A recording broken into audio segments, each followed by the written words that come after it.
தீப திருவிழா. எல்லாரும் நினைக்கிற மாரி தீபம் நான் வீட்டை சுற்றி விளக்கேற்றிட்டு இருப்பாங்க. பட் ஆனால் எங்கள் திருவிழா அப்படி இருக்காது. கரெக்டாக தீபத்துக்கு 10 நாளைக்கு முன்னாடி கொடியேற்ற ஸ்டார்ட் பண்ணுவாங்க.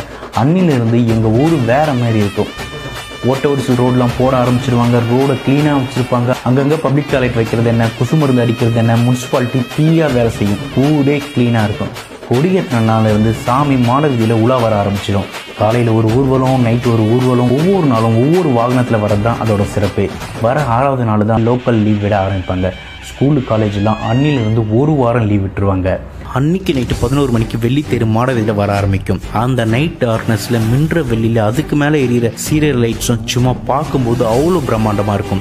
அந்த பனிக்குளிர்லையும் 4 மணி வரைக்கும் வெள்ளித்தேரை பார்த்துட்டு அடுத்த நாள் 7th டேக்கு சீக்கிரமாகவே ரெடி ஆகிடுவோம். இந்த நாள் தான் திருவிழாவோட மிகப்பெரிய ஹைலைட். இது வரைக்கும் டிராக்டில் வந்த சாமி ஊர்வலம் அன்னைக்கு மட்டும் மக்களால் இழுக்கப்படும். சும்மா பிரம்மாண்டமாக 5 மரத்தெருங்க. பிள்ளையார், முருகர், அண்ணாமலையார், அம்மன், சண்டீஸ்வரர்னு. பிள்ளையார் முருகர்னு போக ஆரம்பித்து 3வது வர தேரில் தான் அண்ணாமலையார் வருவார். இதை தான் நாங்கள் பெரிய தேருன்னு சொல்லுவோம்.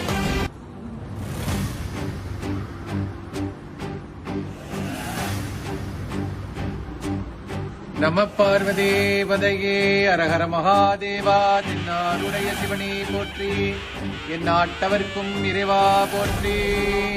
கைலை மலையானுக்கு ஜெய் ஜெய். எல்லோருக்கும் இந்த மாலை நேரத்தில் அடியேன் ஸ்ரீ சிவகாளியம்மன் கோயிலிருந்து இப்போது பேசிக் கொண்டிருக்கிறேன். இதை எதை நோக்கி பேசுகின்றான்? அண்ணாமலை தீபத்தை நோக்கி பேசுகின்றோம். வருகின்ற 29ஆம் தேதி 30ஆம் தேதி அன்று நம்ம சொன்னபடி நம்ம ஆலயத்தில் இந்த விளக்கை ஏற்ற போறோம். எதுக்காக ஏற்றுறோம்னா, பஞ்சபூதத்துல சொல்லக்கூடிய அக்னி ஸ்தலம் திருவண்ணாமலை. இந்த திருவண்ணாமலையில ஏற்றக்கூடிய தீபங்கள் இப்ப இந்த காலகட்டத்தில் யாரும் மலேசியா நாட்டை விட்டு இன்னும் அந்த தமிழ்நாட்டுக்கு போக முடியாது. திருவண்ணாமலைக்கு இருந்த போதும் அகண்ட தீபமாக ஏற்ற போறோம். அதாவது கோடி மட்டும் இல்லாம கோடி தீபங்கள் ஏற்றுறதுக்காக நம்ம சிவபெருமான்கிட்ட ஒரு உத்தரவு கேட்டோம். என்ன நம்ம கேட்கிறோம்னா, நம்ம கோயில மட்டும் விளக்கேத்துல எல்லா வீட்டிலையும் இந்த தீபத்தை நீங்க ஏத்தணும். இது ஏன் ஏத்தணும் கேட்டீங்கன்னா, இதுதான் ஒற்றுமை. அண்ணாமலையை வணங்கக்கூடிய யார், சிவபெருமான வணங்கக்கூடிய யாரா இருந்தாலும் சரி, இந்த விளக்கை ஏற்றக்கூடிய அவர்களுக்கு எந்த ஒரு நோய்களும் வராது. அதாவது பஸ்மம் ஆயிரும். இந்த நோய்கள் இப்போ பூமியை தாக்கி கொண்டிருக்க இந்த நோய் எல்லாமே பஸ்மம் ஆயிரும். அதனால நான் ஏன் உங்கள்கிட்ட இதெல்லாம் கேட்கறேன்னா, தயவு செய்து இதை நீங்க கடைபிடிக்குமாறு அன்புடன் கேட்டோம். எத்தனையோ குருமார்கள் இருக்கீங்க, எத்தனையோ கோயில்ல இருக்கீங்க, நீங்களும் இதை கடைபிடிக்குமாறு, எத்தனையோ சிவாச்சாரியா இருக்கீங்க, தயவு செய்து நீங்க கடைபிடிக்குமாறு அன்புடன் உங்கள்கிட்ட நாங்க காசு கேட்கல. எல்லா கோயில்லையும் எல்லா வீட்டிலையும் இந்த விளக்கை ஏத்தணும். கோடி விளக்கு, லட்ச விளக்குன்னு சொல்ல கோடி விளக்கு ஏத்தணும். அதனால தயவு செய்து இந்த விளக்குகள்லாம் நீங்க வாங்கி ஏற்றுமாறு அன்புடன் கேட்டோம். யாராவது பெரிய மனது கொண்டு சிவகாளி அம்மன் கோயிலுக்கு உதவி செய்ய விரும்புறவங்க, சிவனுக்கு இந்த சிவபெருமானுக்கு நடக்கின்ற இந்த பூஜைகள் வருகின்ற 28ஆம் தேதி சனி பிரதோஷத்திலிருந்து நடக்கும். சனி பிரதோஷம் மட்டும் இல்லாம மறுநாள் 29ஆம் தேதி பரணி தீபத்தோட இங்க நடைபெறும். அதாவது காலையிலும் விசேஷமாக ருத்ரன் பாராயணிக்கப்படும். அதனால இதை நீங்க கடைபிடிக்குமாறு அன்புடன். நான் மட்டும் கை தட்டுனா மட்டும் ஓசை கிளம்பாது. தயவு செய்து நீங்க எல்லாரும் சேர்ந்து இந்த ஒத்துழைத்து இந்த தீபத்தை ஏத்துங்க. முடியாதவங்க சிவகாளியம்மனுக்கு நன்கொடை கொடுத்து நாங்க ஏத்துறோம். அதுலயும் நீங்க பங்கு கொள்ளுங்க. ஒரு விளக்கு ஒரு வழி நீங்க கொடுக்க விரும்பப்பட்டீங்கன்னா 10 விளக்கு 10 வழி ஆயிடுச்சு. இது பெரிய மனது கொண்டு கொடுக்குமாறு அன்புடன் கேட்டுக்கொள்கிறோம். இது சிவகாளியம்மன் ஆலயம். அதாவது சிவகாளியம்மன் ஆலயம் தெரியாத யாருமே இல்லை. அந்த சிவகாளியம்மன் ஆலயத்தில் உள்ள விஸ்வநாதன் தாயார் விசாலாட்சி அம்மையார் இருக்கக்கூடிய இடம். நான் இங்க இருந்து பேசுறேன்னா அந்த ஆண்டவனுடைய அருளாலையும் இங்க நடந்து கொண்டு இருக்கு. தயவு செய்து இதை கடைபிடிக்குமாறு அன்புடன் கேட்டுக்கொள்கிறோம். அன்புடன் மட்டும் இல்லாம இது ஆண்டவனுடைய உத்தரவு நினைச்சு நீங்க தயவு செய்து இந்த விளக்கை ஏத்துங்க. இந்த நோய்கள் இந்த உலகத்தை விட்டு போகும். தயவு செய்து ஒத்துமையா ஏத்துமாறு அன்புடன் கேட்டுக்கொள்கிறோம். நம பார்வதி பதையே அரஹர மகாதேவா. அருள் பெரும் ஜோதி, அருள் பெரும் ஜோதி, தனிப்பெரும் கருணை அருள் பெரும் ஜோதி. என்னாருடைய சிவனையை போற்றி, எந்நாட்டவர்க்கும் இறைவா.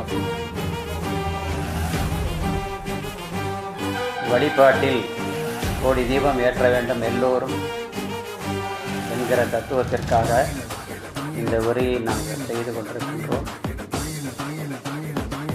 ஒவ்வொரு வீட்டிலும் பக்த பெருமக்களாகிய மலேசியாவில் இருக்கக்கூடிய மக்கள் அனைவரும் வீட்டிற்கு ஒரு 27 தீபமாவது கார்த்திகை விளக்கு தீபம் ஏற்று வழிபாடு செய்ய வேண்டும். இங்கே தமிழ்நாட்டிலே இந்த கார்த்திகை தீபம் என்பது திருவண்ணாமலையிலே அண்ணாமலையார் இந்த திருத்தலத்திலே மலையின் உச்சி மேலே இந்திய நேரப்படி மாலை மணி 6க்கு இந்த விளக்கேற்றி வழிபாடு செய்வார்கள். அதற்கப்புறம் தான் அந்த ஊரில் உள்ள அனைவரும் அந்த திருவிளக்கு கார்த்திகை தீபம் ஏற்றி வழிபாடு செய்கின்றார்கள். அதே போல் நம்மளுடைய மலேசிய நாட்டில் 2.5 மணி நேரம் வித்தியாசமாக இருப்பதால் 8 மணி அளவிலே கூட இந்த தீப வழிபாட்டினை செய்து முருகன், சிவன் போன்ற தெய்வங்களை வழிபாடு செய்து நீங்கள் எல்லாம் வெல்ல பெருமான் அண்ணாமலை உடனுரை அண்ணாமலையாருடைய அருட்பெரும் கருணையை பெற வேண்டும், திருவருள் பெற வேண்டும் என்று உங்களை பணிவன்போடு வேண்டிக் கொள்கின்றோம். மேலும் இந்த திருவிளக்கு கார்த்திகை தீப வழிபாடு ஒவ்வொரு வீட்டிலும் 27 விளக்குகள் ஏற்றி வைத்தாலே மலேசியா ஃபுல்லாக எல்லார் வீட்டிலும் ஏற்றியிருந்தாலே 1 கோடி என்ன 2 கோடி தீபங்கள் கூட ஏற்றிவிடலாம் என்பதை புரிந்து கொண்டு முடிந்தவரை குறைந்தது ஒரு 21 விளக்காவது ஏற்றி வைத்து வழிபாடு செய்யுங்கள். எல்லாம் வல்ல எம்பெருமானை நீங்கள் எல்லாம் வேண்டிக் கொள்ளுங்கள். இனிமேலும் இந்த உலகத்திலேயும் சரி எல்லா நாட்டிலேயும் இந்த கொரோனா என்கின்ற தொற்று நோய் வராமல் இருக்க வேண்டும் என்பதை புரிந்து கொண்டு எல்லோரும் நோயற்ற வாழ்வாக வாழ வேண்டும் என்றும் வேண்டிக் கொண்டு நீங்கள் எல்லாம் இந்த தீப வழிபாடு செய்ய வேண்டும் என்று பணிவன்புடன் கேட்டுக்கொள்கின்றோம். இந்த இழுத்துட்டு போய் நடையில் விடுறதே மக்களுக்கு பெரிய டாஸ்காக இருக்கும். அந்த வடத்தை தனியாக சிங்கிளால் தூக்க முடியாது, அவ்வளோ வெயிட்டாக இருக்கும். அந்த தேர் சும்மா 2 அடி நகர்ந்தாவே போதும், பார்க்கறதுக்கு பிரம்மாண்டமாக இருக்கும். அவ்வளோ க்ரௌடு கூட்டினா தான் அந்த தேரை இழுக்க முடியும். அந்த கூட்டத்திலையும் அந்த தேர் அண்ணாமலையாருக்கு அரோகரா அப்படின்னு அந்த சத்தத்தோடு இழுக்கிறதே வேற லெவல், சும்மா தீயாக இருக்கும். வர 10வது நாள் தான் தீபம். காலையில் கோவிலில் பரணி தீபமும், ஈவினிங் 6 மணிக்கு மாலையில் மகா தீபமும் ஏற்றுவாங்க. சும்மா 20-25 பக்தர்கள் மட்டும் வெளியூர்லேருந்து தீபத்துக்காக அன்றைக்கு ஊருக்கு வருவாங்க. ஊரே நிரம்பி இருக்கும். சுற்றி பார்க்குற இடம்லாம் அன்னதானம் வழங்கிட்டு இருப்பாங்க. போதும்னு சொல்கிற அளவுக்கு சாப்பாடு கொடுத்துட்டே இருப்பாங்க. மலைக்கு போகிறவங்க போய்கிட்டே இருப்பாங்க, மலை சுற்றுறவங்க சுற்றிட்டே இருப்பாங்க. மலை ஏறிட்டு மலை சுற்றுற அளவுக்கு வெறித்தனமான பக்தர்களும் இருப்பாங்க. ஷார்ப்பாக 6 மணிக்கு ஏற்றுற தீபத்துக்கு ஊரே கூட்டிட்டு நான் வீட்டு மாடியில் நிற்கும். கரெக்டாக அந்த சின்ன தீபாவளி மலையில் தெரிய ஆரம்பித்த பிறகு இங்கே தீபார்த்தனை காட்ட ஆரம்பிச்சிடுவாங்க. இன்னும் புழக்கிற அளவுக்கு பட்டாசு சத்தம் வெடிக்கும். வீட்டை சுற்றி விளக்கேறியும் கலராக பட்டாசெல்லாம் போட்டு ஊரே கலர்ஃபுல்லாக இருக்கும். தீபாவளி நியூ இயரும் கலந்த போல் ஒரு ஃபீல். ஊரே ஜெகஜோதியாக மின்னும். இதோடு முடிஞ்சிடாது. கார்த்திகை மாதம் முடிகிற வரைக்கும் வீட்டில் விளக்கேற்றி தான் இருப்பாங்க, மலையில் தீபமும் எரிஞ்சுட்டு தான் இருக்கும். எல்லாரும் ஒன்று கூடி இந்த கொரோனா கொடிய நோயிலிருந்து விடுபடுறதுக்கு ஒற்றுமையா இருந்து இருளை நீக்கி நம்ம வாழ்க்கையிலையும் சரி பொருளாதாரத்திலையும் சரி உலகத்துக்கு ஒரு ஜோதிய தீபத்தை ஒளிய கொடுக்கணும். ஸோ அதனால ஒன்று கூடி நம்ம மனசுல என்ன நல்ல விஷயத்தை நினைக்கிறோமோ அரோகரா என்ற கோஷத்தை போட்டு சரியா மலேசியா நேரப்படி 8:30 மணிக்கு நம்ம வாசல் முன்னுக்கு அந்த புதுசா திரி போட்டு எண்ணெய் ஊற்றி ரெடி பண்ணி வச்சுக்கோங்க. சரியா 8:30 மணிக்கு எல்லாரும் ஒன்று கூடி இந்த விளக்கை ஏற்றுமாடி எல்லாரையும் மிக தாழ்மையுடன் வேண்டிக் கொள்கிறோம். இந்த சிவகாளியம்மன் கோயிலோட தொடர்பு நம்மளுக்கு இருக்கிறதுனால அந்த கோயில் மூலியமா நம்மளுக்கு ஒரு மெசேஜ் வந்துருக்கு.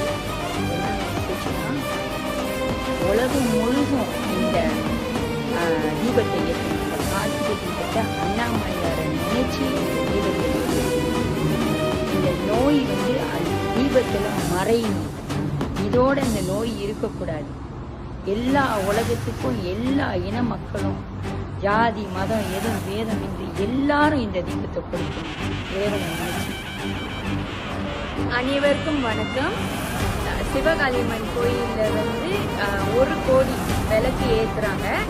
நீங்கள் எல்லோரும் நம்ம இந்திய மக்கள் எல்லோரும் வீட்டில் விளக்கேற்றி சிவனை வழிபாடு பண்ணணும். எல்லாரும் சேர்ந்து இந்த விளக்கு ஏற்றுறத செஞ்சீங்கன்னா ஒன்றாக நம்ம இந்த கொரோனா வைரஸை ஒழிக்கலாம். இப்படிப்பட்ட இந்த திருவிழாவை தான் இந்த வருஷம் நம்ம இழந்துட்டு நிற்கிறோம். இந்த திருவிழாவோட மிகப்பெரிய ஹைலைட் என்னென்னு பார்த்தீங்கன்னா எல்லாரும் ஒன்று சேருது. ஆனால் கரோனாவை பொறுத்த வரைக்கும் கூட்டம் சேரக்கூடாது. ஸோ வேறு வழி இல்லாமல் இதை நம்ம அக்செப்ட் பண்ணி தான் ஆகணும். இந்த வருஷம் நம்மளுக்கு செலிப்ரேஷன் இல்லை.